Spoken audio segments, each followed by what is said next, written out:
Yeah. What is CCI? Where can I start? Can I do therapy to fix this, or do I need surgery? Is there anything I should avoid with CCI?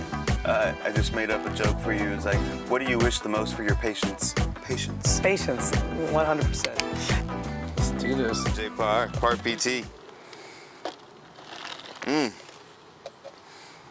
I definitely know it's about the neck and the cervical spine or something based off of what you've told us, but what is CCI?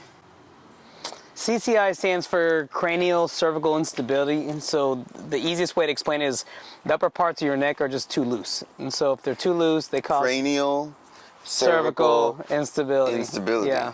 I mean, it's, not everyone knows all the words that you know. Yeah, sorry. Mainly it's when obviously the head and the neck they aren't stable, and the problem is that when it's not stable, it causes a bunch of other issues, whether it's headaches is the most common one, visual deficits, but knowing the degree of CCI also determines how bad are your symptoms. So it's a scale. Yeah. Most places they have grades apparently. Yeah, I'll yeah. skip a question here. Yeah. So it's apparently grades. So yeah, grade 1 through 4 is typically what they test for. So whether it's slightly subluxating or moving a little bit too much, but it's not going anywhere past it, then you have a grade 2 where it's moving a little bit too much, but you're not sure if the ligaments are intact, because there's 2 major ligaments in the neck that keep it stable. And then 3 and 4 are typically when there's damage to these ligaments and there's way too much movement that cause cord compression. So it varies. I'd say most people have more grade 1, because if you have grade 3 or more, it's pretty apparent. Like, you're not really having to go through a ton of testing based on the symptoms that you're having. Yeah. So. What might some of the other symptoms be? I'm just gonna keep rolling around here. Yeah. CCI is interesting because it never really presents the same. Are we talking about like right here? Yeah. So like around there. It's around C1, C2. So your top. Okay. Your top vertebrae. Your atlas. C1? Atlas and axis. Atlas. Oh. So basically, you have one that spins over the other one with the little some weird thing. dens or odontoid process. Oof. But there's a ligament that keeps that there, and that's the biggest thing with CCI is that you have to know what grade is it, the ligament that's covering that little access point, or is it the ones on the side that are also keeping it stable? So you have your transverse ligament. Camera's that way, big guy. So, you're hiding some things. No, change your hands. Oh, hold on. There you go. Transverse ligament that keeps it from moving forward and back, and then you have the arch where it sits, so it's kind of pressed up in there. And if that ligament is stretched, what happens, there's even just like a few millimeters of movement. The problem is that with a few millimeters of movement, that's enough to cause cord compression. So like your spinal cord. Right. Yeah. It's interesting, right? Because I remember I've been told like I'm doing deep core neck muscles, but it's funny, like most people hear core and they immediately think here, but like anything close to the spine is considered core when it's talking about the spine, I guess, or the neck at least. But essentially, the muscles around your neck is what keep it stable on all areas. So you can have the deep cervical neck flexors where they say is your core, because that really does. It's like your transverse abdominis. That's what your deep neck flexors are for your neck. That'll be the next episode. TVA, all about it. Yeah, just enough to keep the small muscles and small parts of the vertebrae, like on the outside, like facets area, stable. Yeah. So what are some of the symptoms, I guess? Yeah. So again, depending on the grade that you have, you could have headaches, migraines. You can have visual disturbances, a lot of things that you would suspect if something was compressed. Is it like vestibular stuff? No, so your vestibular is going to be your inner ear. Okay. Your spinal cord is where you're getting a lot of your motor function, your sensory function. So even like difficulty swallowing, you can have issues with even digestive issues. Because the thing, there are parts. Obviously from the spinal cord, brain down to the gut, that if there is a compression of any kind or disturbance, it's also going to cause GI issues or gastrointestinal problems, whether it's related to things not digesting properly, maybe it's stomach pain. There's a lot of different things like that. Even balance issues, like you can have balance disturbances. it's basically all your vital functioning that you need on a daily basis can be affected just by having instability on the C1 and C2 area. Yeah. But the issue is like what component of the CCI do you have? And people just assume that it's everything, and it's not everything. It's you have I guess like 3 planes of motion. You have forward and back. You have rotation. You have like side bending. So is the issue with certain movements, and that's where, as physical therapists, we have to figure out what plane of motion is actually causing that issue. Assuming that it's already been diagnosed by using an upright MRI or a CT scan, like those things are recommended if you're having those kind of symptoms. Get it checked first. I mean, we have special testing that we do in the clinic that checks to see if the ligament's intact. It's like imagery. Yeah, you need some sort of imaging. Imaging, Yeah. thank you. Imaging that would actually just physically show there's something off, so to speak, right? Yeah, you want to make sure that you see whether or not the structure is damaged or stretched or torn or whatever it is. A lot of times for an example, in EDS or other connective tissue disorders, it's just overly stretched. So if it's overly stretched, most of the times it's a grade 1. So if they get imaging to confirm, hey, it's only a stretching, nothing's torn, it changes the course of treatment as physical therapists and understanding what movements can you do and can't you do without hurting yourself. It's not on your list, but is imaging required to see a physical therapist with CCI? No, imaging is not required if you have CCI, but... What is? Because I know this has come up. I've heard it come up. What's required if you have CCI or think you have CCI to see a physical therapist? I would say having imaging first is number one. Okay, so just to rule it out, like get the imaging, get all the information that you can from your doctor before you come in, because if you're relying on the therapist, even though we can still run our tests to see, we can put your head in positions and feel whether or not the ligament is too loose or not, but the imaging is going to give you everything you need. So therefore, if you have it there, we can start the program, start treatment day one, but if you don't, we have to kind of wait a little bit and trial and error until we figure out what's working for you. You mentioned one of the tests just then, like kind of a ligament test or whatnot. And then this is how can you test for this stuff? Yeah, so as PTs, or even chiropractors, there's a transverse ligament test and an alar ligament test. So transverse, the one that comes in the front of the axis, or the axis that keeps it pinned, and then we have the ones on the side that keeps your head stable during rotational movements, and then the transverse keeps it from forward and backwards movement. So, which one of these is causing that instability? So for us, we have certain testings when you're sitting and lying down that we can do to see, is there too much motion? So as PTs, we have 2 tests that we can do. Actually, 3. Because we have a full range of motion, whether they bring their head back, they bring it down, they rotate it to see if anything is symptomatic. Whereas a physician can check imaging and see, is there an actual issue? They can see the placement of the vertebrae if it's shifted. They can see whether or not the ligament is intact. So that's going to be your best action first. But if you don't have it, we can still feel what might be going on to see if you need that as a way to see a doctor. Because sometimes doctors are like, you're fine, you don't need imaging. I can tell just based on your movement. Well, to be sure, like if you have something that's partially torn and you're about to do something, that could cause tons of issues, especially when you think about a vertebrae moving and compressing your spinal cord. It's better to get the imaging first and get it out of the way. This all reminds me of knees and ACL, MCL type injuries, and everyone's kind of cool with it there. They fully accept the process. Like a good PT can kind of wiggle it to see if it's out or not, and pretty much tell you on the spot, like, yeah something's bad. But then imaging will show you, confirm it, I guess, so to speak. Not that you need it to if it's wiggling this much or whatever. And then also maybe tell you the severity of it. And the severity is important because, like you said, like with an ACL, you have grade 1, grade 2, grade 3. You have basically like micro trauma, then you have a partial tear, and you have a full tear. Treatment for each one of those grades is completely different. So when you come in and you know what grade that is, it makes it a lot easier for you to figure out, okay, where can I start? Can I do therapy to fix this, or do I need surgery? Because once you get past the point, once the ligament is like torn in the neck, PT is not, or chiropractic or any sort of rehab is not going to make that drastic of a difference. But structurally, you need that intact, so you will need some sort of procedure. Wow. Yeah. Let's see. What causes it? How can you test for it? What might some symptoms be? Is there anything I should avoid with CCI? Because, well, like I mentioned before, like figuring out the grade of CCI tells you what you can and can't do. Now, a lot of people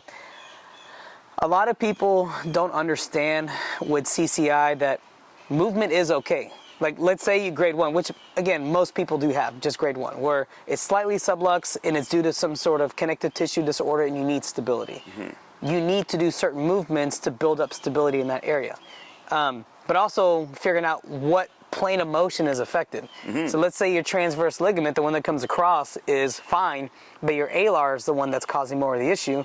I know that forward and back movements might be okay, but rotation might not. And so I need to focus on certain movements there. Like if you're going to look at your phone, chances are you might not have as many symptoms if you were to turn and look at someone. Versus, let's say it's the opposite. Someone had the transverse ligament issue, alar ligaments were okay. Up and down is probably not going to be good. And the classic example, like if you're looking down at your phone or you're trying to tie your shoe or you're looking up at the ceiling, like those planes of motions will cause symptoms. And it's very similar to a condition called Chiari malformation where there's a protrusion of that from the brain into the spinal cord. And that causes too much compression. Those movements typically, you'll get symptoms pretty quick. With CCI, it's like Chiari is here and then CCI is here. And so understanding what plane of movement is actually causing issues and working the opposite movements to build stability before you can go into those movements. Because it doesn't mean you can't go up and down. You might have to just build stability in other areas before you can go into that motion. So for an example, the myth that I always hear is like a chin tuck is never good for CCI. It's not good for people with transverse ligament issues because it's already translating the forward and back. But here's the thing. People associate a chin tuck as they're literally trying to like bring their chin in. They feel all the pressure in the back. That's not really like a chin tuck. It's like this. It's like lightly making a double chin. And honestly, it's like maybe 5 degrees of motion. Now, if you have CCI and you don't have an issue looking at your phone, 5 degrees of motion is not going to cause that much of it based on mechanically what's going on in the neck in those upper segments. So a lot of people are fearful of doing exercises related to basically getting awareness in the neck, which if your head is out either back or here, slight chin tuck teaches you how to go to neutral. Whereas unfortunately when therapists teach it in the clinic, they feel like it has to be a full long strength, so you get overcompensations of like your SEM, you feel it in your occiput. Like that's not a chin tuck. Yeah, that's like a head tilt down. Like it's important to use words correctly. Or name exercises precisely. It gets tricky because whether it's internet searching, whether it's physicians maybe not being up to date with research and understanding, like as PTs we are the master of movements. Like physicians, master of medicine, like chiropractors, they understand like master of joints.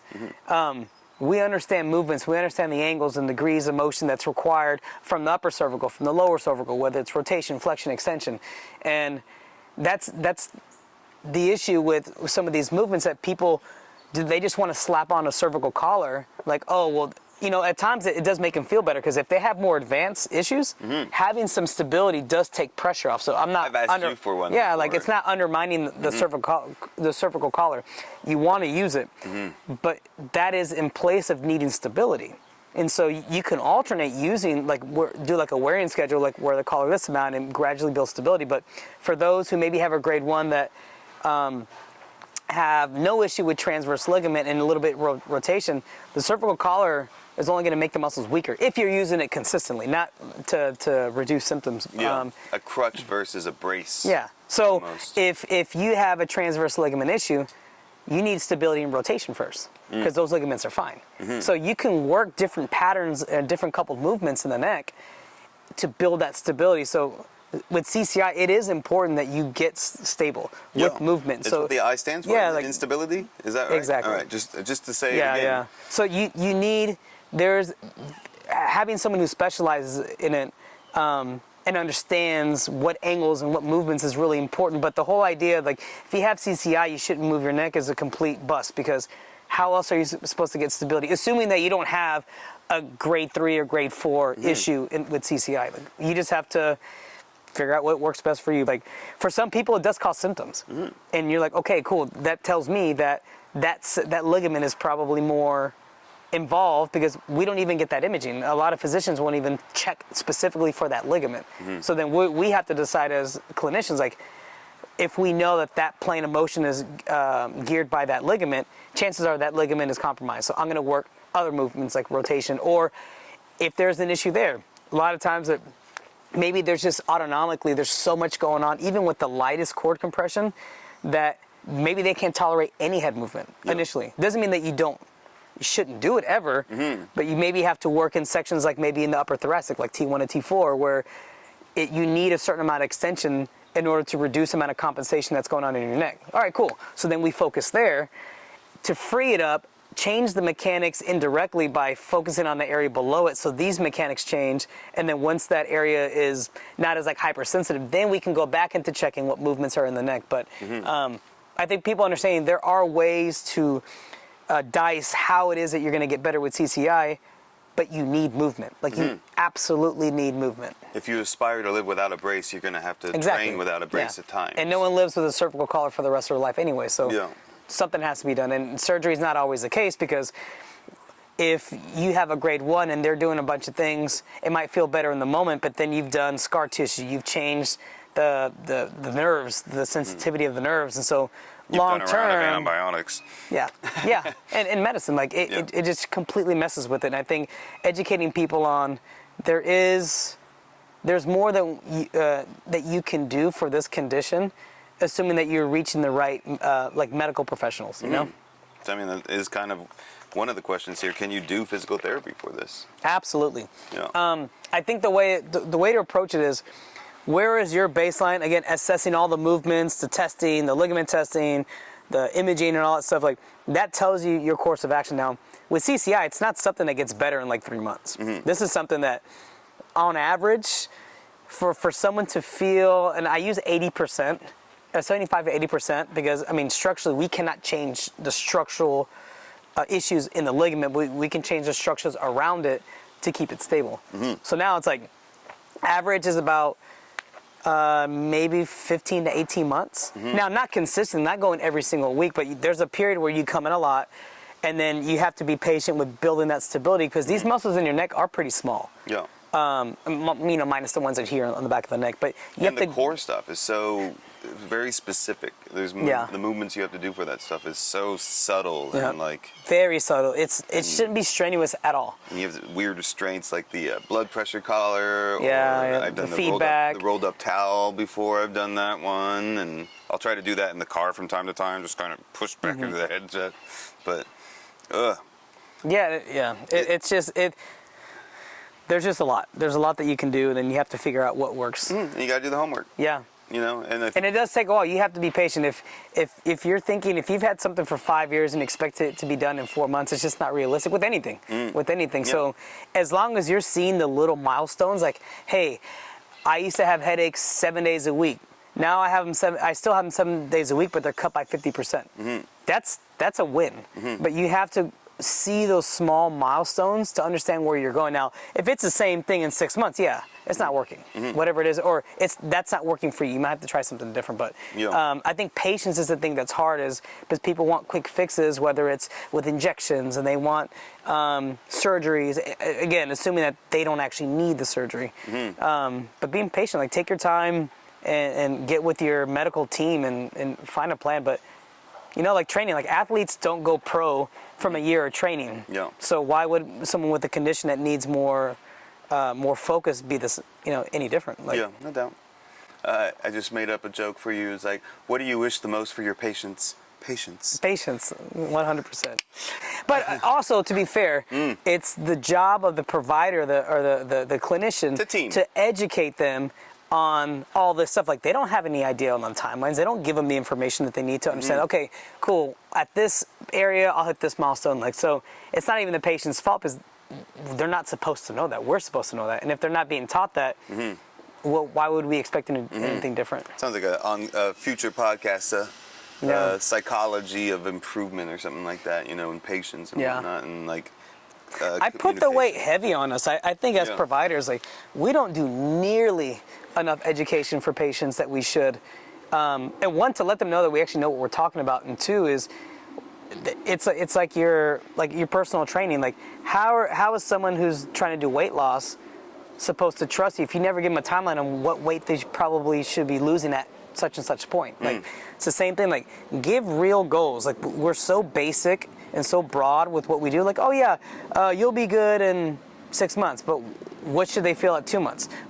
Even deeper, what will they feel at 2 weeks? What will they feel at 4 weeks? And that's what we do at our practice. Like, we're like, hey, at this point you should be reaching this. If not, let us know. We have to change things. And so there's a lot of like detail planning on like your progressions based on what we know that the body does. And if it's not matching what you're doing, we have to like adapt that. There's not like a one size fits all with it. Like, CCI is CCI, but CCI and you is gonna be different than CCI with me. So, because it's not just 4 grades. It sounds like it's 4 grades plus axis delineation, however the fancy word you want to say. But it's like a 1 TV, transverse or something you said there's the ligament. Oh, the transverse and the alar, yeah. Yeah, so it's like a 1T or a 1A or a 2T, 2TA probably, like some people are both wear almost. Yeah, because you don't know which one's involved, and it makes it tricky. And then, not even aside from that, because CCI is not primarily just in the neck. I mean, the actual ligament issues are in the neck, but where did that come from? Was it connective tissue? Was it from an injury? Some people with like trauma, like concussion athletes, will get some sort of CCI post because they have had an injury. So car accidents, whiplash. So it's more than just connective tissue disorders. Self-mutilation with a mace in your own backyard. Basically. You know, there's some crazy people out there. But yeah, and also considering what is the rest of the body doing to help with CCI. So I can do neck stuff all day, but if I never address your ankle, then that's actually going to make your neck worse. So for an example, if you lose your balance, a lot of people don't realize it's like, we do subtle head movements. And if our balance isn't good, we're actually overcompensating with our neck. So then we're causing more trauma to the area based on protective responses. Rather than, oh, well, it's just my neck needs to be stronger. No, you need full body awareness. You need ankles, hips, even your core. Like, the minute you slump and round, it actually forces your head to come forward. So it's not an issue in the neck of being unstable. It's more so with, what is the position of your pelvis and what is your posture forcing your neck to do? So, you know, at our practice, like, we literally make a program from your foot all the way to your head, because all that is connected. There's no way that I'm just going to work specifically on your neck and expect big results if you have an issue in the core area. And let's just say diving deeper, maybe you have an actual digestive issue that's turning off the muscles in your stomach that allow you to maintain good posture because of issues that you had at your ankle. So connect the dots. Like, everything is connected. And, you know, I know people use the word whole body approach, but I don't think there's a ton of people really connecting the entire body with a diagnosis. And that's really, really important. Heck yeah. Yeah, you guys are thorough. I've received my own programs and done lots of things, from just simple balance things in the beginning or whatever, and then on the pillow, and then on one foot, and eyes open, eyes closed. I mean, it's been a journey on myself too. I know that one of the last things here on your list, you mentioned one of the myths about chin tucks. It said myths plural. Is there anything else you want to I just meant sort of like turning your head, like you can't turn your head to the side kind of thing. Like, so chin tucks apparently. Yeah, chin tuck, or just rotation, like rotation, or even looking up. Now, again, all this depends on the severity of CCI. I just want to make that very, very clear, because certain positions do cause issues. Like, rotation will cause an issue if there's an alar ligament issue. If it's slightly subluxed into rotation, it'll cause an issue. If a chin tuck, if you have a chin tuck and you have a compromised transverse ligament, or you have excess forward flexion, or the vertebrae sits forward, it will cause the issue. I'm saying in general with the movements, if it's not bothering you in that sense, it's not really a thing that you can't do. You're going to have to build around it. You have to build pieces around it until you actually get the whole thing. So I think more so is, most people feel like they can't move their neck because a lot of times they make it so drastic. Like, if it's a grade 3 or grade 4, looking up and down, you will cause some serious damage, like to your spinal cord, and cause issue. I get that.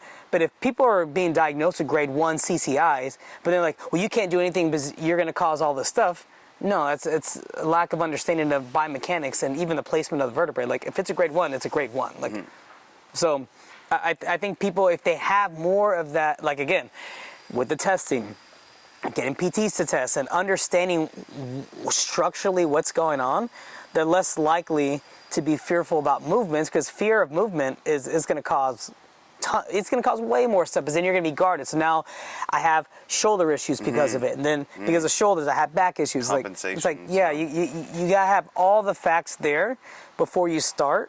And honestly, a lot of times it's hard to get those, because imaging places can have a waiting list, or doctor's appointments you might have to wait a year. But it's more beneficial to wait and get everything done the right way than to just go to all these different avenues without having any understanding and then making things worse.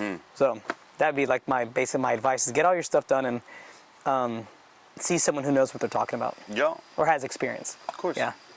Sounds like good advice. Yeah. Well, that was a good first episode, sir. Yeah, that was good. I'm sure you'll talk about something cool in the next one. Yeah, stay tuned for the other ones. We got some good ones coming up. Yeah.